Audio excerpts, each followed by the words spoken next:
जोरों की ठंड थी। विकी अपने ऑफिस के साथियों के साथ किसी जमीन का सर्वे करने आया था। अरे यार, ये ठंड तो रुकने का नाम ही नहीं ले रही। हाँ यार, इतनी ठंड में तो जम जाएंगे। ऊपर से रात का समय है और हम हाईवे पर खड़े। सुनो, यहाँ से चलते हैं। मुझे नहीं लगता आधी रात को कोई कैब मिलेगी। जी सर, हमें यहाँ से चलना चाहिए। तीनों वहां से आगे चलने लगे, इस आस में कि कोई दिख जाए। ठंड इतनी ज्यादा बढ़ने लगी कि रुकने का नाम ही नहीं ले रही थी। यार, ये देखो, सामने पूरा हाईवे खाली है। कोई आता जाता दिखाई नहीं दे रहा। एक काम करते हैं, दूसरे रास्ते से चलते हैं। क्या पता पास कोई गांव दिख जाए। सर, पर आधी रात को हम किसी पर भरोसा भी तो नहीं कर सकते। हमारे पास कोई और रास्ता भी नहीं है, नहीं तो इस ठंड में जम जाएंगे। हाँ सर, सही कहा। पूरा रास्ता एक डर का इशारा कर रहा था।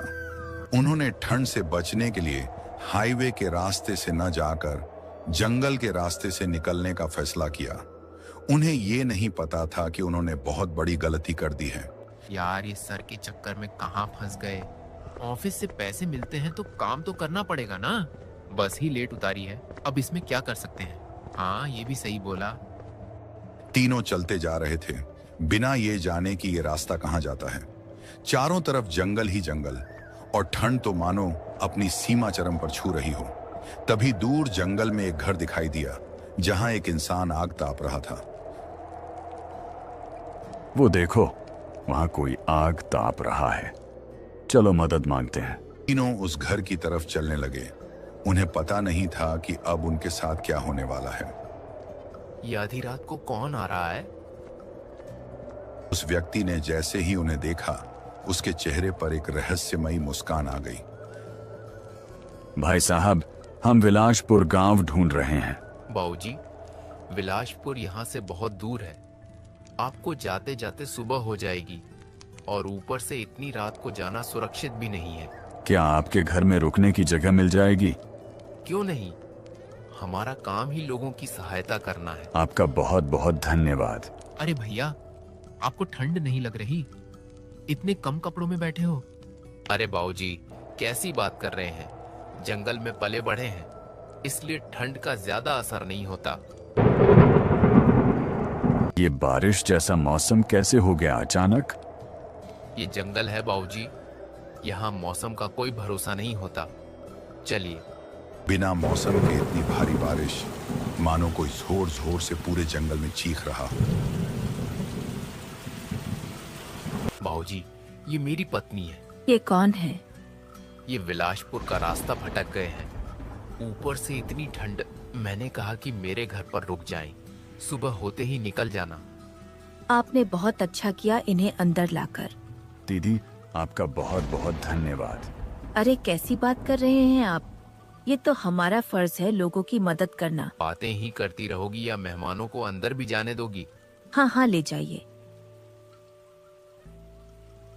आप नहीं होते तो पता नहीं इतनी ठंड में क्या हो जाता। हमें इसी बहाने कोई जानने वाला मिल गया। हाँ, आपको कभी नहीं भूलेंगे। मेरा भी यही कहना है, आप इसे कभी नहीं भूलेंगे। चलिए, अब आराम कर लीजिए। किसी भी चीज की जरूरत हो तो हम दूसरे कमरे में ही हैं। ठीक है।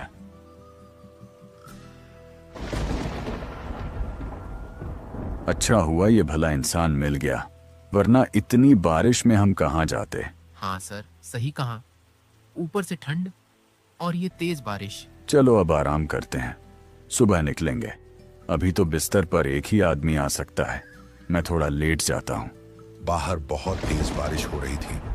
अंदर तीनों आराम कर रहे थे, लेकिन अंकित को नींद नहीं आ रही थी। उसके मन में एक अजीब सी बेचैनी थी, मानो उसे पहले से पता हो कि कुछ बुरा होने वाला है, बस वो समझ नहीं पा रहा था। अंकित खिड़की से बाहर बारिश को घूरने लगा। अरे भाई, आराम कर ले यार, रात बहुत लंबी है अभी। भाई तू आराम कर, मुझे अभी नींद नहीं आ रही। ठीक है भाई, मत करो, मैं तो चलो आराम करने लगा। कुछ देर बाद वो भी लेट गया। तभी उसे किसी के पैरों की आवाज सुनाई दी। अंकित जल्दी से खिड़की के पास गया और उसने देखा कि वो लोग आधी रात को जंगल की तरफ जा रहे हैं। ये देखकर वो हैरान रह गया। वो दौड़कर राहुल को उठाने गया, लेकिन राहुल गहरी नींद में था। राहुल, राहुल भाई उठ, जल्दी उठ। राहुल, राहुल। उठ ही नहीं रहा था। जब राहुल नहीं उठा तो अंकित खुद ही उनका पीछा करते हुए जंगल की ओर बढ़ गया।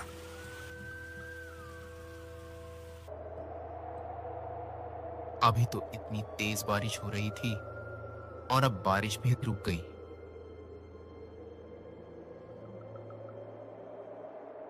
जंगल के अंदर ठंड इतनी बढ़ चुकी थी कि कोई भी सहन नहीं कर सकता था, लेकिन अंकित ठंड की परवाह किए बिना उनका पीछा करता गया, सिर्फ ये जानने के लिए कि वो लोग आधी रात को कहां जा रहे हैं। कुछ देर चलने के बाद उसने देखा कि वे लोग अपनी असली भेष में आ गए हैं और जानवरों का शिकार कर रहे हैं। ये नजारा देखकर अंकित की आंखें फटी की फटी रह गईं। वो डर से कांपते हुए वहां से भागा, लगातार भागता गया, रुका ही नहीं। राहुल की जब आंख खुली तो उसने देखा कि अंकित गायब है। उसने जल्दी जल्दी इधर उधर देखा और दूसरे कमरे में भी जाकर देखा, लेकिन वहां भी कोई नहीं था। सर उठिए, सर उठिए, अंकित नहीं दिख रहा। सर, घर में कोई नहीं है, अंकित भी गायब और वो दोनों भी। क्या बात कर रहे हो? तुमने ठीक से देखा है? सर, मुझे कुछ ठीक नहीं लग रहा। डरो मत, चलो ढूंढते हैं। दोनों अंकित को ढूंढने के लिए निकल पड़े। तो सर, ये भी दोनों नहीं हैं। चलो देखते हैं। दोनों अंकित को ढूंढने के लिए निकल पड़े। वे जंगल की ओर बढ़े और ठंड इतनी खतरनाक थी कि मानो अपनी चरम सीमा पर पहुंच चुकी हो।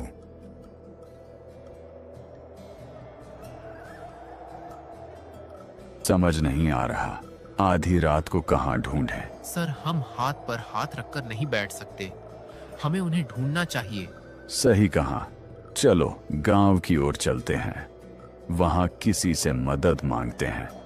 दोनों गांव की दिशा में बढ़ने लगे, इस उम्मीद में कि कहीं से कोई रास्ता दिख जाए, जबकि उन्हें गांव का रास्ता मालूम भी नहीं था। काफी देर भटकने के बाद किस्मत से उन्हें दूर एक गांव दिखाई दिया। ये देखो, घर जैसा लग रहा है, लगता है हम गांव में पहुंच गए। चलो किसी से मदद लेते हैं। उन्होंने देखा कि आधी रात को एक घर के सामने कोई आग ताप रहा है। अरे काका, इतनी रात को कौन आ रहा है? लगता है ये हमारे गांव के नहीं हैं, पहले कभी नहीं दिखे यहाँ। चाचा, आपने हमारे दोस्त को कहीं देखा है? वो मिल नहीं रहा। नहीं, अभी तक तो हमारे गांव में कोई नया चेहरा नहीं देखा। इधर आकर बैठो और बताओ क्या हुआ। जंगल में हमें एक आदमी मिला जिसने हमें अपने घर में रुकने की जगह दी, लेकिन जब आंख खुली तो वो और उसकी पत्नी दोनों गायब थे। अब ढूंढने का कोई फायदा नहीं, अब वो नहीं मिलेगा। क्यों? अगर इस समय हम भी जंगल की तरफ निकलते हैं तो जान से हाथ धो बैठेंगे। उधर ऐसा क्या है? तुमने ये नहीं बताया कि तुम यहाँ क्या करने आए थे। चाचा, हम जमीन का सर्वे करने आए थे।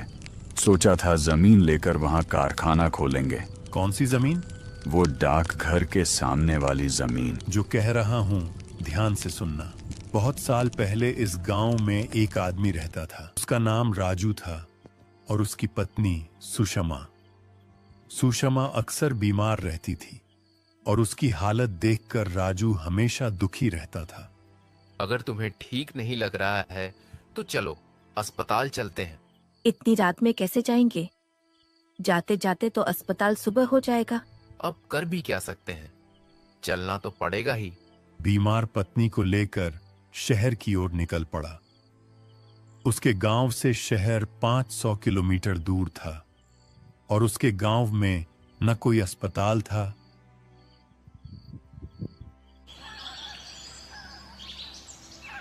दोनों शहर पहुंच गए थे और डॉक्टर ने सुषमा की जांच की। आपकी पत्नी को सांस लेने में दिक्कत हो रही है। आप समय समय पर अस्पताल आते रहिएगा। इलाज मिलता रहा तो ये ठीक हो जाएंगी। तुम अब ठीक हो? अभी डॉक्टर से बात की है। अच्छा, राजू अपनी बीमार पत्नी को लेकर वापस गांव की ओर निकल पड़ा, लेकिन उसने वो सारी बातें नहीं बताईं जो डॉक्टर ने उसकी पत्नी के बारे में कही थीं।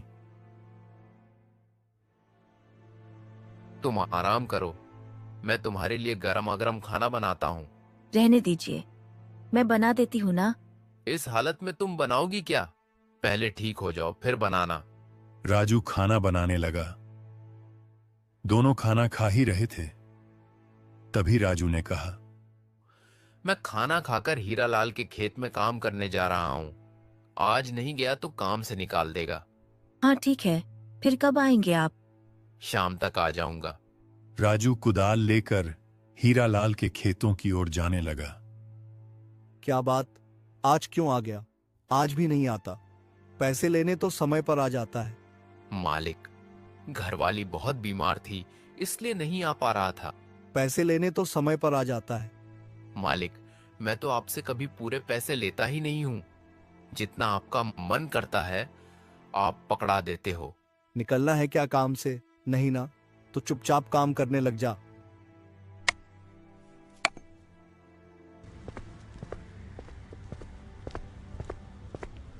मालिक, हर साल हम आपको ही वोट देते हैं, इसी उम्मीद में कि हमारे गांव में एक अस्पताल बन जाएगा। पैसा तेरे बाप देगा क्या?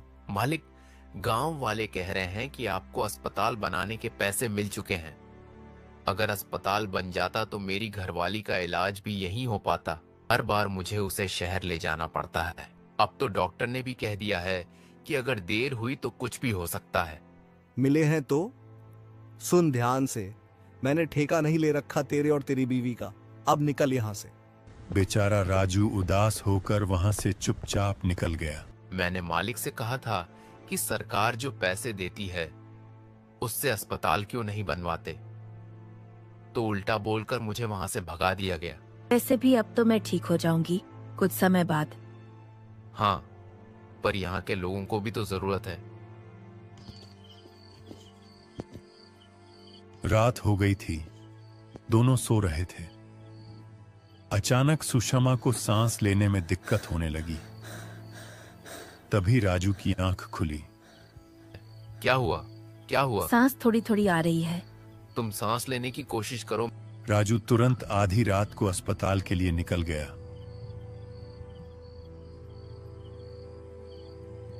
कुछ ही देर बाद तेज बारिश शुरू हो गई। सुनिए जी, मैं ठीक तो हूँ ना? बस तुम सांस लेने की कोशिश करो। आप पहले साइड में रोकिए, लगता नहीं है अब जी पाऊंगी।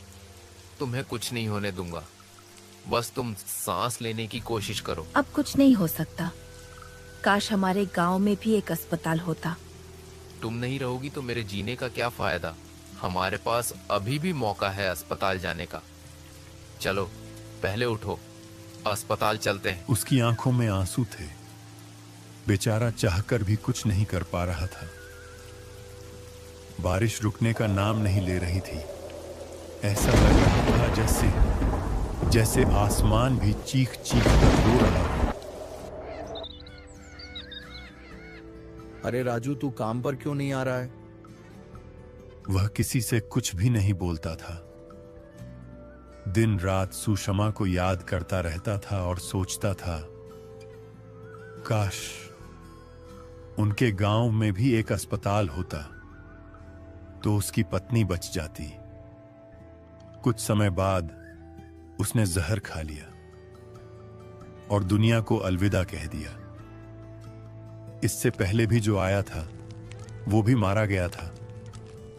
अगर अस्पताल नहीं बनवाया तो तुम भी वापस नहीं जा पाओगे। नहीं काका, बिल्कुल भी डर की बात नहीं। बस अस्पताल की जरूरत है यहाँ। लो, सुबह हो गई, शायद 4 बज गए। चलो।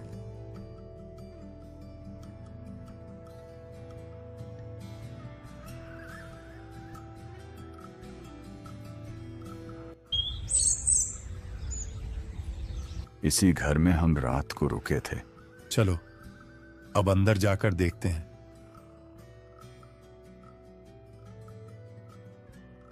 यहाँ वो दोनों सोए थे, पति और पत्नी, और दूसरे कमरे में हम दोनों। इसी कमरे में हम सोए थे। जब आंख खुली तो अंकित गायब था। चलो आसपास के जंगलों में ढूंढते हैं, यहीं कहीं होगा। सुनो, तुम दोनों उस तरफ जाओ, हम इस तरफ जाते हैं। वे तीनों पूरे जंगल में अंकित को ढूंढने के लिए फैल गए। तभी राहुल ने देखा कि अंकित बेहोश पड़ा हुआ है। वह फौरन उसके पास भागा। थोड़ी देर बाद विकी भी वहां पहुंच गया। अंकित, अंकित, आंखें खोलो। अंकित ने धीरे धीरे आंखें खोली। उसकी सांसें तेज चल रही थीं। उसी पल अचानक दोनों आत्माएं वहां प्रकट हो गईं। अगर तुमने यहाँ अस्पताल नहीं बनाया तो हम तुम्हें यहाँ से जाने नहीं देंगे। इन्हें कुछ मत करना, ये यहाँ के नहीं है। हम भी चाहते हैं कि इस गांव में एक अस्पताल हो, और बिना अस्पताल बनवाए हम नहीं जाएंगे। कुछ ही पलों में दोनों आत्माएं एक तेज आवाज के साथ वहां से गायब हो गईं। इस घटना के बाद विकी और उसके साथी ने मिलकर गांव में एक अस्पताल बनवाया, ताकि भविष्य में कोई भी इंसान उसी डर और बेबसी का शिकार न बने। आज भी ऐसे गांव हैं जहां अस्पताल नहीं है। लोगों को इलाज के लिए अपने गांव से दूर जाना पड़ता है। अगर आप ऐसी और कहानियां देखना चाहते हैं तो चैनल को लाइक और सब्सक्राइब करें।